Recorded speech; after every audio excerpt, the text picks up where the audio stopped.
Hey everybody, this is Kyle with AttackOfTheFanboy.com, and this is Call of Duty Infinite Warfare. Doesn't really need a whole lot of introduction. I'm sure everyone on the internet has seen trailers and advertisements for this game, but it's finally here. I've been able to play it quite a bit, actually. This is not a review, though. That will be coming out later on. This is more just a general impressions, mostly of the campaign and later on the multiplayer. So, kind of to give you a background, I've played a lot of Call of Duty, but I have drifted away from the series with more of the recent entries. So, I was a big fan back in the Modern Warfare 2 era, kind of drifted away, but I've still played them, still kept up on the series. But this was a big reintroduction for me. And I mean, which one is better than this one? Because this changes the entire series from the first moments. This is the opening of the game. This is the very first mission, trying to avoid too many spoilers. This is just so different from other Call of Duties in its setting. The gameplay is still pretty classic Call of Duty, especially if you've been keeping up with the series, played Advanced Warfare and Black Ops 3. The movement system pretty much the same. You still have your boosts, your slides, your wall runs, everything like that. They don't factor as big into the campaign as you might hope or expect, but they're all there and they're big in the multiplayer as usual. So in terms of the campaign, the story is interesting. Um, it's not the best plot in the world.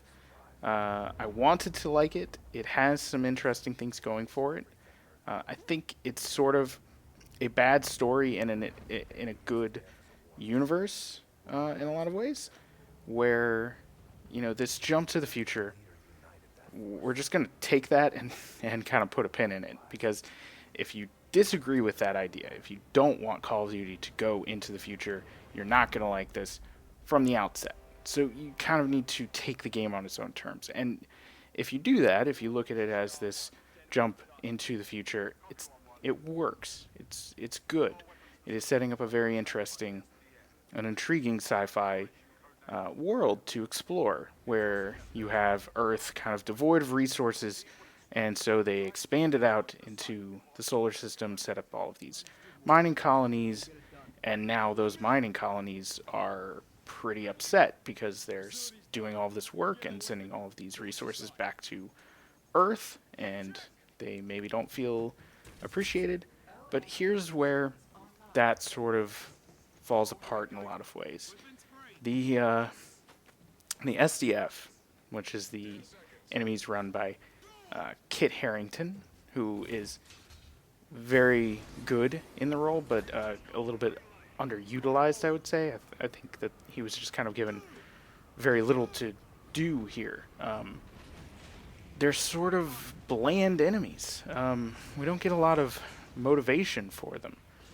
We understand their motivation, but the conflict, the central conflict here, just doesn't resonate. It doesn't actually make a whole lot of sense. I mean, these people hate Earth. You see these videos that they put out, and they just hate Earth and their entire uh, way of life. They want to subjugate and enslave them, and that's not earned. It doesn't feel right. But I am a big story person.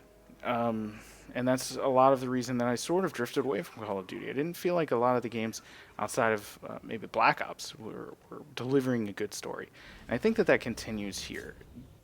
It does have its moments, and if you have already noticed, the settings are awesome.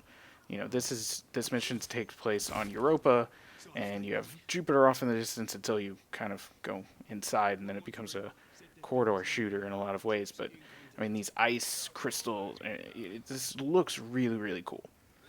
And it's great that this different timeline has allowed for this sort of environmental expansion. It's no longer just you're in the Middle East or you're in Russia. I mean, this really, really gets out there for where you're going and what you're doing.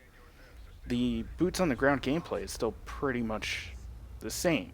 The weapons are very similar. Everything's pretty much the same. And I'm gonna I'm gonna say, as I said, it's been a while since I've been into Call of Duty all that much. I'm probably going to play terribly.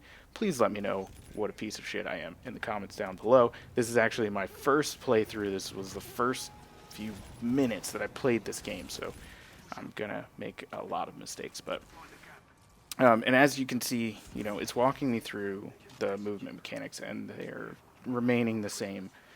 If you have been keeping up with the series, there's not going to be a whole lot that's surprising here. What the campaign does that is different, though, is more in that it gives you a lot of freedom of choice.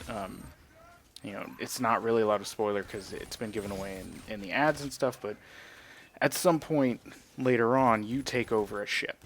And you are really in charge of where that ship goes and what it does. You know what missions are critical, so those are the main story missions, but you also have a whole set of optional missions that you can go to, and those are really actually some of the best parts of Infinite Warfare.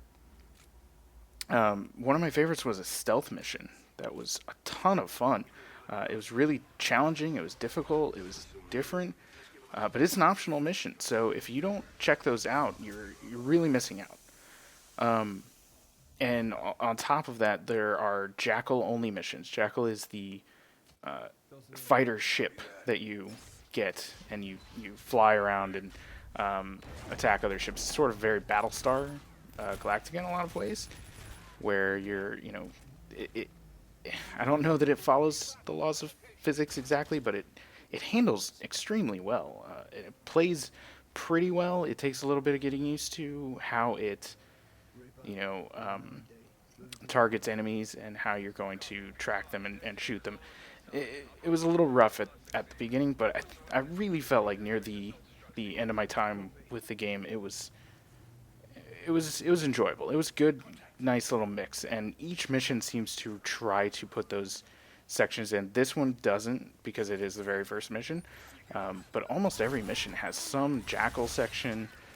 Most of them have zero-G sections, which you should have seen in some of the trailers, where you can grapple around, and the cover mechanics really get crazy. But going back a little bit, so the environments are very different, and of course that also leads into the graphics. So the game looks good. I don't want to say that it doesn't. Sometimes it looks a little janky, but overall it looks very good. And I think the characters especially look excellent. And I mean, I also would say I don't want them to push the graphics so hard that they start to lose that crisp gameplay that they have. 60 frames per second. I mean, the game just start to finish just feels great. Feels like a dream. So that's all still there. It still works perfectly. So, I mean, the campaign, again, this isn't a review. It's really just kind of my impressions, my feelings of it. It's not amazing. It's worth playing through. There are a lot of issues with it, especially in the plot, which, like I said, I get into that. I get into the plot. I get into the nitty-gritty. If you don't, if you're just really in this for the shooter action, it's all there. It's all there just like it's been in every single Call of Duty. That didn't go away, and it's not going to go away anytime soon. The guns are good. They're maybe a little generic at times, but stuff like this power weapon, really, really cool. The different grenades that you get are awesome and give you a lot of different methods for what you're doing. So, I mean, that's it. I mean, if you care a lot about the plot, you might be like me and you might go, that doesn't make sense, and it's really pulling me out of the game. It does lose a lot of that immersion when stuff like that happens, but whatever. It's Call of Duty, and you're probably in it for the gameplay because the gameplay is awesome. So that's kind of up to you whether you really want to get into it or not. If you really want to dig into the plot or not, that'll change the way that you feel about the Call of Duty campaign. So that's about it. I'll let this mission play out, and then we will pick this back up when the multiplayer begins. So thanks, and if you have any questions, let me know in the comments down below. Hopefully I kind of gave you a good rundown of the campaign, and again, the review will be out later, shortly after this video. So keep an eye on attackofthefanboy.com for that, and just hang out until the multiplayer starts. Copy, we're Oscar Mike. RV in 5. Clock's ticking, let's move! Attention, self-destruct active. All personnel must clear the area.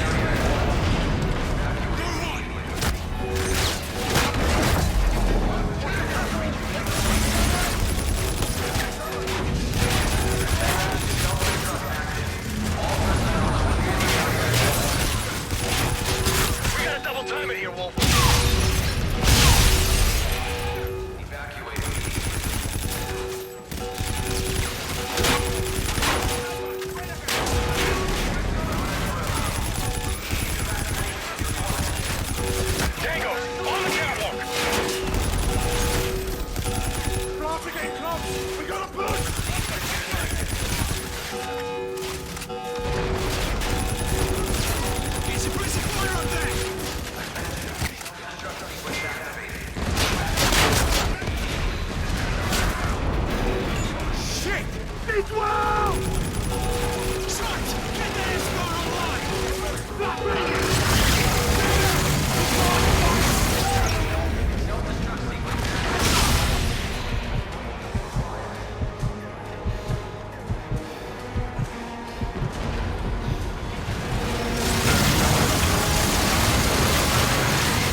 So aside from a bit of a spoilery cutscene, that was the first mission of the campaign.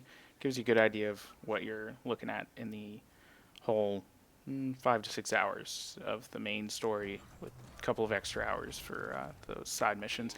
But now what people probably really care about, which is competitive multiplayer. This was just one of many matches that we played through. And really, I mean, what is there to say? It's Call of Duty multiplayer, top to bottom. The jump to the future didn't change a whole lot here. The weapons are maybe different. I think the biggest real shifts for people are going to be in the unlocks and how that all works. Which, for more on that, check out the full review. But the base gameplay, everything is just exactly what you have come to expect from the series, and probably exactly what you want from the series.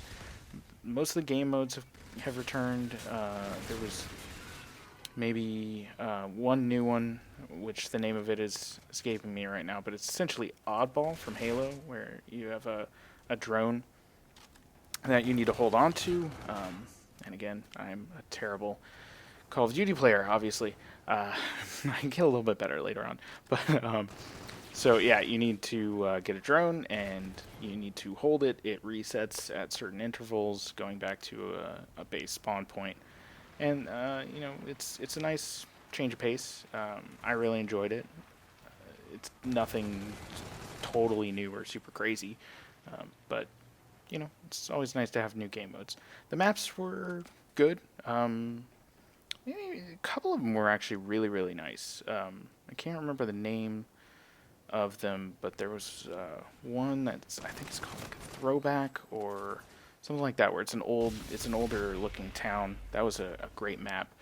We played on that a lot, and there were some good perches, some nice spots, but there were no spots on these maps that felt too powerful. People, there were obviously sniper spots and spots where people would camp a little bit, but there was always a way around it. There was always a way to sneak up behind them and take them out. So we actually, in sort of our tiny microcosm of people playing this game over and over again, started to see what I'm guessing you'll see online, which is these spots that become popular, and then people start countering them by default. They don't even think about it. They just start going in the back entrance to that place and taking out whoever's there, because they're probably sitting there looking out the window. So that all worked great. The designs were good. They took advantage of the new movement stuff. There were wall spots where you could run and get around and all sorts of stuff like that. It didn't seem to be completely designed around that, like say a Titanfall map would be. But the wall running is also a less integral part of this game, so makes sense. There were some spots in the maps where it felt like maybe I should be able to get up there with my vaulting and all of these movement things. It felt like if I saw something, I should be able to get on top of it, but every once in a while I couldn't. So that sort of broke things, but it's also a design thing where if I could get up there, it'd probably give me too big of an advantage. Now, in terms of the weapons themselves are fine. They feel a little generic, at least the base models. But here's the thing. You can unlock better versions of the guns, obviously. That's just sort of what Call of Duty does. But the unlock system here is a bit different, and people might be a little upset. There's been some controversy already calling it pay to win. I wouldn't go that far. I would not say that this is pay to win, but you do get better unlocks if you pay money. So that's not amazing, and a lot of people, that may be a deal breaker. These unlocks don't feel like they are all that much better. I don't think, at one point we were able to really unlock a lot of stuff and really dig in and see what this unlock system is. It didn't feel like the people who had unlocked a ton of stuff and gotten the top tier weapons were that much better. They were better, obviously. The stats are improved, all that sort of stuff. But they were not just able to run around just slaughtering everyone. So take that for what it is. This is, again, not a review, not getting too deep into that. Now, in terms of the rigs, which you see I've powered up my specialty weapon, that's all really cool stuff. There's maybe 6 different rigs, if I'm remembering right. I was only able to unlock a few in my first few matches at this point. So it's not a huge shift, but what it essentially does is gives you a different power-up weapon that you unlock just through playing. It's not a score streak or anything like that. It's just as you play and as you get kills or as you get points, it's going to unlock that thing. And all of that is customizable. You can customize the look of that character with unlocks that you get from the crates or that you buy with salvage. And you can customize that actual power-up. So right now I have this gun, which I'm saving because I so often trigger it and then die immediately, and that's always frustrating. So I try to look for really good spots to use it. And you also have other power-ups, like this this particular rig, I'm not sure if I had it enabled at this point or if I turned that on later on, but it allowed me to keep my score streak going after death. It would stay at the level that it was at, but it moved up much slower, and I could only use each score streak one time per match. So right now I'm triggering a score streak, obviously. It's a pretty standard one, and I failed to get anyone with it, as that so often happens. But there were some good score streaks here, and we were able to unlock a few of them, and nothing too revolutionary, but also nothing that caused any imbalances in the game. Everything seems very balanced. Nothing was building up to be the single strategy that everyone was using. Everyone was really bouncing around a lot, trying out different things, different rigs, different power-ups. You could see everyone experimenting and shifting and changing their strategies and everything like that. So we won't find out until this hits millions of people, and the pros and semi-pros all jump in and really dig into this thing to figure out how everything works. But overall, the multiplayer, and if I had to sum it up, it's Call of Duty multiplayer. Not a whole lot has changed, but that's probably for the best. I can't think of this series doing anything major that wouldn't cause some sort of schism, some sort of break in the audience. And they were already trying so much new with the shift to the future. They didn't take too many risks on the gameplay front, but maybe with the reaction that we saw from that first trailer, maybe that's for the best. People seem to not be in the mood for a lot of change, at least not the change that maybe Activision and Infinity Ward are pushing with this game. But from what I've played, it's been good so far. These are just initial impressions. We're not diving into the review just yet, but I think if you look at these games, you'll see exactly, aside from my terrible gameplay, I have to keep prefacing with that because I'm sure the comments are coming. Aside from that, hopefully you see that this game is secure in its Call of Duty pedigree, that it is living up to the past games.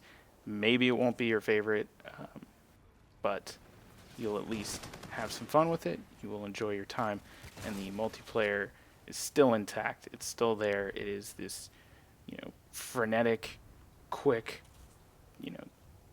action, just top to bottom, crazy action. And you can get in, you can pick up, you can play, and you can get some kills. You can work, if you work with the team, it's great, but you don't, you can lone wolf it and do pretty well. So it's all there. It's Call of Duty Infinite Warfare. Hopefully these impressions give you a good idea of what you're looking at for the game.